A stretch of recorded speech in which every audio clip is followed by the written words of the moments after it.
Good morning, everyone. Welcome to Elite's Master Plan 18. In this series, we will be solving 5 important MCQs that may appear in your GPAT, NIPER, or any other entrance test.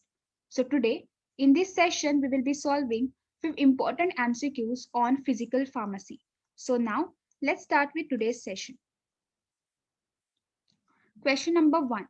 The official dissolution test apparatus contains cylindrical vessel, and the lower edge of the blade is positioned from inside bottom of the vessel at okay. So this question was from GPAT 2009 and इस question में हमें पूछा है okay कि ये जो lower edge of the blade है okay this is a example of paddle type of apparatus okay so in this case ये जो lower edge of the blade है okay and this inside bottom of the vessel okay in दोनों के बीच का हमें distance पूछा है okay so before coming to the answer let's see different types of compendial dissolution apparatus types according to USP. Type 1 is basket type, okay, and here we use immediate release, delayed release, extended release and floating dosage forms. Okay, जो gastro-retentive dosage forms है वो इस floating dosage forms में आते हैं, okay, that we use in basket type of apparatus. Then we have type 2 as pedal type, okay, and here we use immediate release, delayed release and extended release dosage forms. And one more thing we have to remember here is that in USP, type 1 is basket and type 2 is pedal. Okay, and according to IP, type 1 is pedal and type 2 is basket. Okay, then according to USP, type 3 is reciprocating cylinder. And here we use immediate release and extended release dosage forms. Then we have type 4 as flow through cell. And here we use extended release and poorly soluble API. Okay, तो हम यहाँ पर कह सकते हैं कि जो BCS class 4 यानी बायोफार्मास्यूटिक्स क्लासिफिकेशन सिस्टम की क्लास 4 वाले जो ड्रग्स है वो हम इस फ्लो थ्रू सेल में यूज कर सकते हैं and in this flow through cell the sink conditions are also very well maintained. Okay, then we have type 5 as pedal over disc and here we use transdermal dosage forms. Then we have type 6 as cylinder and here also we use transdermal dosage forms. Then we have type 7 as reciprocating holder and here we use extended release dosage forms. Okay, now coming to the question, ये जो distance है वो most of the cases में 25 plus or minus 2 millimeter होता है. Okay, so if it is 25 plus or minus 2 millimeter, then can we say that it will be 23 to 27? Okay, so 25 minus 2 will be 23, 25 plus 2 will be 27. So the correct answer over here is 23 to 27 millimeter. Okay, now next question. Coulter counter is used in the determination of. Okay, this was a question from GPAT 2010. तो हमें पता है कि Coulter counter हम particle size determine करने के लिए use करते हैं, लेकिन what about surface area and volume? Okay, so before coming to the answer, let's see the instrumentation part of Coulter counter. This is a principle. In a sample cell, electrode are placed in the solution inside and suspension outside. Okay, ये जो हम electrodes यहाँ पर देख सकते हैं. Okay, and outside suspension yani in this beaker there will be particles, okay, which we have to measure, like we have to measure its surface area, size and volume. Okay, they will be present in this beaker, okay, outside, and a constant voltage is applied when a suspended particle travels through the orifice. Okay, when these particles will travel through this orifice, it displaces its own volume of electrolyte. Okay, they will displace their own volume of electrolyte and hence change in electrical resistance will take place. And this electrical resistance is termed as voltage pulse. Okay, then this voltage pulse is amplified and then fed into the pulse side analyzer. Okay, so here you can see that pulse side proportional to the particle volume. तो हमें यहाँ से हमको particle volume मिलेगा. Okay, and that particle volume in this case, that is conductivity method, we measure it as equivalent volume diameter. Okay, and from this we can get size as well as we can get the surface area. Okay, so it is now clear that through Coulter counter we can measure surface area, volume as well as size. There is another name for Coulter Counter, that is stream scanning process. Okay, so the correct answer over here is all of the above. Now few advantages. In advantages we have approximately 4,000 particles per second can be counted. Okay, then it gives accurate results and also short period of time is required. And few disadvantage: unsearchable for polar and highly water soluble materials due to solvation. Okay, then this Coulter counter method is conductivity method. Okay, and size range over here is 0.5 to 500 micron, and here we measure the equivalent volume diameter. Okay, there are few more methods for particle size determination. Okay, that is microscopy, 0.2 to 100 micron size range, and instrument is optical microscope, and here we measure Ferret, Martin and projected diameter. Then we have sieving, size range is 50 to 1500 micron, and we use mechanical shaker. And then we have sedimentation, then size range is 1 to 200 micron, and here we use Anderson pipette as an instrument, and since it is a sedimentation, we measure here Stokes diameter. Okay, so there are few more questions coming up, but before that, if you want more such videos, you can subscribe to our channel Dharmesh Mehta GPAT.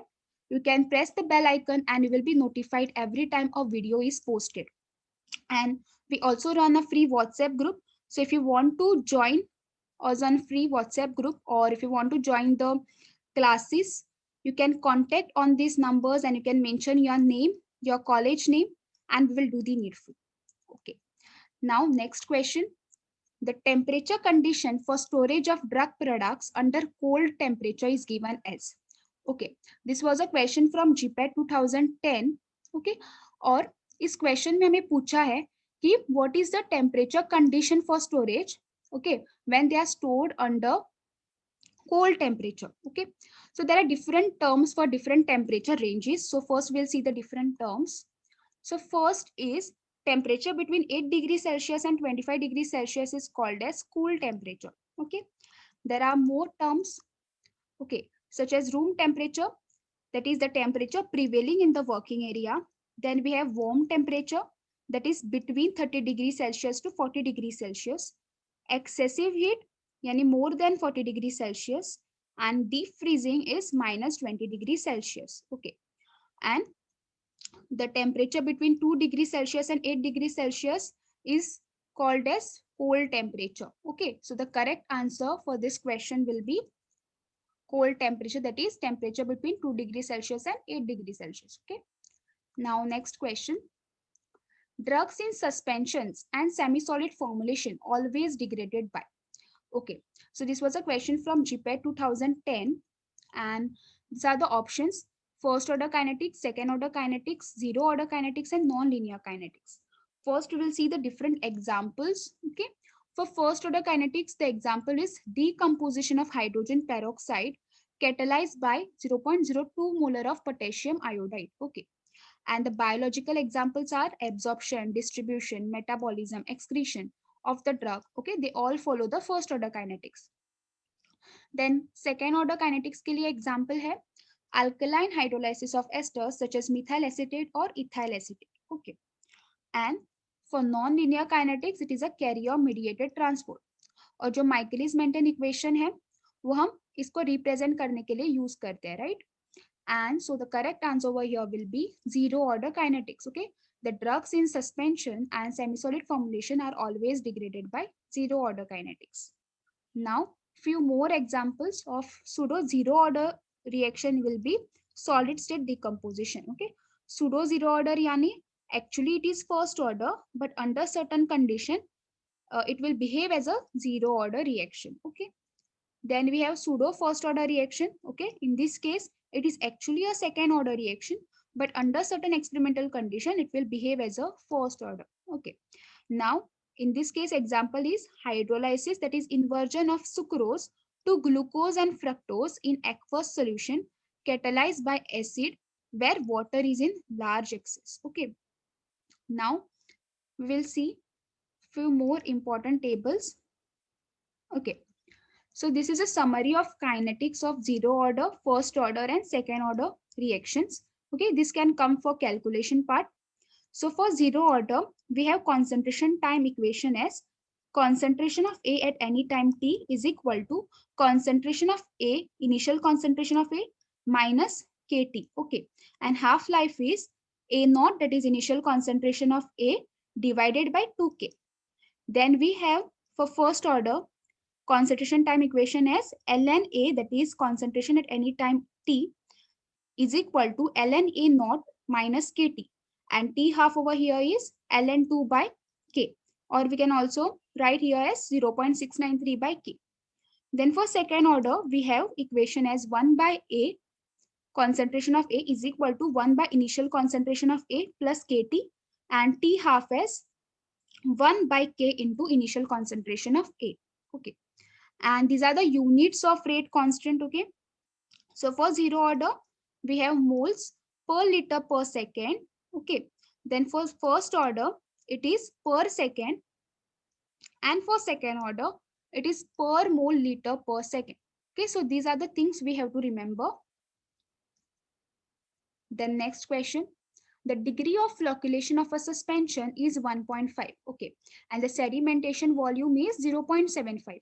What will be the sedimentation volume of deflocculated suspension? Okay, this was a question from GPAT 2011, and this is a calculation type of question, right? So what is flocculated suspensions? So in flocculated suspension, the particles form loose aggregates, okay? And in deflocculated, they are present as a single entity, but when they form a sediment, they will form a very compact sediment, okay? That we will see in the next slide. But before that, we will solve this calculation. Okay, this is a formula. Sedimentation volume is equal to, okay, for flocculated suspension, that is equal to final volume of sediment, that is Vu, divided by original volume of suspension, that is V naught. Okay, and in case of deflocculated suspension, ultimate volume of sediment is very small, right? So we represent it as sedimentation volume infinity is equal to V infinity divided by V naught. Okay, now what is degree of flocculation? It will be a ratio of sedimentation volume of the flocculated suspension, this, okay, divided by to the sedimentation volume of deflocculated suspension, this one. Okay, so we have to substitute now in the formula. We are given the beta as 1.5, okay, और हमें F भी दिया है, यानी sedimentation volume of flocculated suspension भी हमें दिया है 0.75, and हमें find क्या करना है, the sedimentation volume of deflocculated suspension. Okay, so by substituting, we are getting the answer as 0.5. So the correct answer is 0.5. Okay. Now, these are few difference between points between the flocculated suspension and deflocculated suspension. Okay. ये हमने हमारे first year या first semester में पढ़ा होगा. So let's revise this. The rate of sedimentation is high in case of flocculated suspension. In case of deflocculated, the rate of sedimentation is slow. Okay. Then sediment is rapidly formed in case of flocculated suspensions, but sediment is slowly formed in case of deflocculated suspension. Sediment is very easy to redisperse. Why? Because they form loose aggregates, right? So it is very easy to redisperse over here in case of flocculated, but in case of deflocculated, the sediment is difficult to redisperse. Then sediment is loosely packed and does not form hard cake, but in case of deflocculated, it is closely packed and hard cake is formed over here, which is very difficult to redisperse. Then supernatant liquid is clear in case of flocculated suspension, but in case of deflocculated suspension, supernatant liquid is not clear. Okay, so these were the few difference between points. That's it for today. All the best for your exams. Thank you.